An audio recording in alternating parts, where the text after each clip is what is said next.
Tom फेरी कहते हैं कि आप मुझे आपकी आदतें बताओ, मैं आपको आपका फ्यूचर बता दूंगा। और ये बात सही भी है, क्योंकि हमारी आदतें ही हमारी पहचान होती है। स्टीफन आर कवी ने 1989 में दी 7 habits of highly effective people publish की, जो आज तक की बेस्ट सेल्फ हेल्प बुक में से एक है। हम कितने भी मोटिवेशनल वीडियोस देख ले, एक लेवल आने पर हमारा मोटिवेशन और एक्साइटमेंट लेवल खत्म हो ही जाता है और हम वैसा ही करने लगते हैं जैसा हमारा नॉर्मल रूटीन होता है। लोग ज्यादातर अपनी आदतों से मजबूर होते हैं और वो वैसे ही काम करते हैं चाहे कोई कितना भी समझा ले। एक्चुअली इंसान बने ही ऐसे हैं कि हमारे लिए हमारी आदतों को बदलना बहुत मुश्किल होता है, पर यही आदतें आपकी सक्सेस और फेलियर का सबसे इम्पोर्टेंट फैक्टर बनती है। तो दोस्तों, सबसे पहले हमें ये पता होना चाहिए कि कौन सी आदतें हमें अपने अंदर डेवलप या चेंज करनी चाहिए। तो आज मैं आपको 7 ऐसी आदतें बताऊंगा जो आपको इफेक्टिव इंसान बनाएंगी। So let's begin. Habit number 1, be proactive. Proactive लोग अपनी फीलिंग का कंट्रोल दूसरों को देने की बजाय खुद संभालते हैं। वो अपने हर एक्शन की 100% रिस्पॉन्सिबिलिटी खुद पर लेते हैं। हालात और सिचुएशन को ब्लेम करने की बजाय वो सिचुएशन को खुद कैसे बेटर कर सकते हैं इस बारे में सोचते हैं और एक्शन लेके उसे सही भी करते हैं। जबकि रिएक्टिव लोग दूसरों को ब्लेम करते हैं। वो तरक्की नहीं कर रहे क्योंकि उनका बॉस अच्छा नहीं है, वो खुश नहीं है क्योंकि लोग अच्छे नहीं है, और अगर कुछ ना मिले तो वो अपनी किस्मत को ही ब्लेम करने लगते हैं। इन्हें लगता है जैसे चीजें कंट्रोल करना उनके हाथ में नहीं है, सब हालात और किस्मत का खेल है, सारी प्रॉब्लम्स बाहर से आ रही है। पर एक्चुअली में उनकी ये सोच ही सबसे बड़ी मेन प्रॉब्लम है। वो यूजुअली ऐसे सेंटेंसेस यूज करते हैं जैसे मैं कुछ नहीं कर सकता, क्या करूँ, मैं बचपन से ही ऐसा हूँ। आप हमेशा उन चीजों पर फोकस करो जो आप चेंज कर सकते हो, न कि उन चीजों पर जो कि आप चेंज नहीं कर सकते। Habit number 2, begin with the and in the mind. Imagine कीजिए कि आप एक फुनरल में गए हो, पर ये बाकी फुनरल से बहुत अलग है। बिकॉज जब आप देखते हो तो आपको पता चलता है कि कॉफिन में आपकी बॉडी है और वो आपका खुद का फुनरल है। उस टाइम आप अपने आप के लिए क्या क्या बोलना चाहोगे? ये एक बहुत ही इम्पैक्टफुल क्वेश्चन है। क्या आप वो सारी चीजें अभी कर रहे हैं जो आप अपने आप को देखकर तब बोलना पसंद करोगे? फॉर एग्जाम्पल, अगर आप चाहते हो कि आप बोल सको कि मैं एक बहुत अच्छा दोस्त था, तो क्या आप अभी एक अच्छे दोस्त की तरह बिहेव कर रहे हो? अगर आप एक ऐसे इंसान की तरह याद रहना चाहते हैं जिसने लाइफ में बहुत कुछ अचीव किया है और सबकी बहुत मदद की है, तो क्या आप अभी ऐसा कुछ कर रहे हो जिससे श्योरली आप ये कह सकोगे? मैं चाहता हूँ कि आप अपने आप से ये पूछो कि ऐसी क्या क्या चीजें हैं जो आपको मरने से पहले अचीव करनी ही करनी है, बोथ पर्सनली एंड प्रोफेशनली, और फिर जितना जल्दी हो सके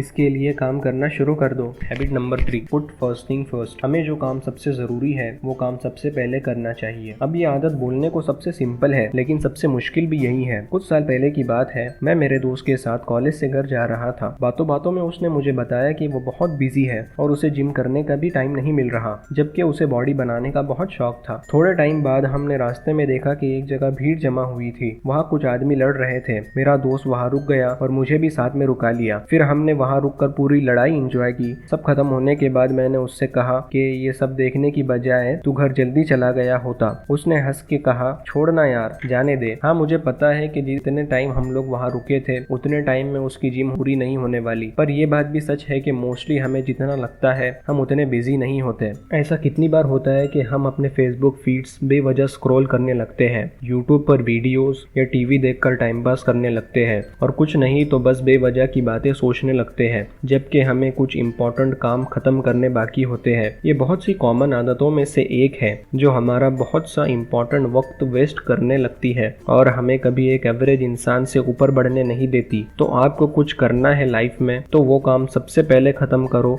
जो आपको आपके गोल तक पहुंचने में हेल्प करता है। उसके बाद बाकी कामों को प्रायोरिटाइज करो। Habit number 4, think win win. Actually हमारी मेंटेलिटी ही कुछ ऐसी बनी है कि हमें लगता है हमारे जीतने के लिए किसी और का हारना जरूरी है, या उसे मिलेगा तो मुझे नहीं मिलेगा, जिसे स्कैरसिटी मेंटेलिटी कहते हैं। हमें ये मेंटेलिटी दिमाग से निकाल के ऐसा कुछ सोचना है कि हर इंसान के लिए बहुत कुछ है यहाँ, जो कि अबंडेंस मेंटेलिटी होती है। सो आपसे कोई भी सिचुएशन में किसी से भी डील करते वक्त विन विन सिचुएशन क्रिएट करने की ही कोशिश करो जिससे सबका फायदा हो। Habit number 5, seek first to understand then to be understood. समझो एक दिन आप चश्मे वाले के पास जाते हो और इसको बताते हो कि 2 दिन से आपको बराबर से दिख नहीं रहा है। ये सुनकर चश्मे वाला अपना पहना हुआ चश्मा निकाल के आपको दे देता है और बोलता है कि ले लो, इसे ट्राई करो, ये मेरे लिए काफी सालों से अच्छे से काम कर रहे हैं। सो आप वो चश्मा पहनते हो और आपको और खराब दिखने लगता है। अब ऐसा होने के बाद कितने चांसेस है कि आप उसके पास वापस जाओगे? शायद ही कभी। पर एक्चुअली में हम भी थोड़े बहुत इस चश्मे वाले जैसे ही हैं। जब हम किसी से बात करते हैं तो उनकी प्रॉब्लम को अच्छे से समझने से पहले ही उन्हें सॉल्यूशन देना या लड़ना स्टार्ट कर देते हैं। हम ये इजीली बोल देते हैं कि कोई हमारी फीलिंग्स नहीं समझता, पर खुद भी कभी रेयरली सामने वाले की फीलिंग्स को समझने की कोशिश करते हैं। सोचते भी हैं तो इस बात को कि सामने वाले ने ये क्या कहा, वो ऐसा कैसे कह सकता है, जबकि मेन प्रॉब्लम या मेन क्वेश्चन ये होना चाहिए कि उसने ऐसा क्यों कहा है और उसकी फीलिंग्स क्या थी वो बोलते टाइम। सो नेक्स्ट टाइम जब आप किसी से बात करें तो उसे सिर्फ रिप्लाई देने के इंटेंट से ना सुने, बल्कि इन्हें समझने की कोशिश करें। और सबसे इम्पोर्टेंट, सामने वाले को ऐसा फील होने दे कि आप सच में समझते हो उनकी फीलिंग्स को। जब आप ऐसा जेन्युइनली करना स्टार्ट कर दोगे तो लोग आपको भी समझना स्टार्ट कर देंगे।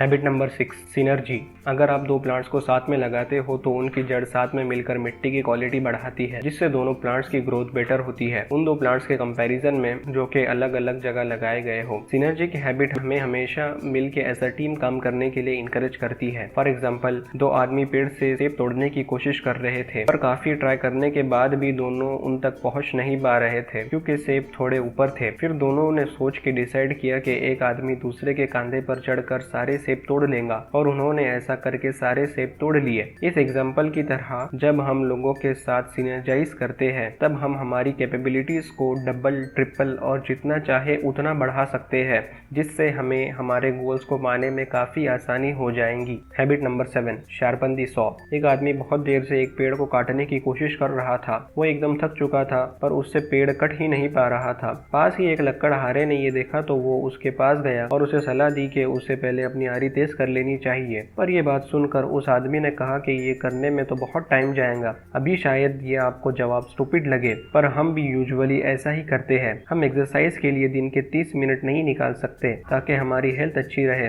15 मिनट कोई बुक नहीं पढ़ सकते ताकि हमारी नॉलेज बढ़े, और फिर हम कंप्लेन भी करते हैं कि हमारी जिंदगी अच्छी क्यों नहीं है। हैबिट नंबर 7 हमेशा अपने आप को बेहतर बनाने पर फोकस करती है। अपने टाइम का सबसे बेहतर यूज हमें खुद को इन 4 एरिया में बेहतर बनाने के लिए करना चाहिए: physical, mental, social and spiritual. ये हैबिट बाकी 6 हैबिट्स को सराउंड करती है और हमें उन सब को फॉलो करना पॉसिबल कराती है, हमारे सबसे कीमती एसेट को बेहतर बना के, जो कि हम खुद है। हमारे दिन के 90% काम हमारी आदतों से ही होते हैं, तो अगर हम वो सारी आदतें इन 7 आदतों से रिप्लेस कर ले तो हम भी एक हाईली इफेक्टिव इंसान बन सकते हैं।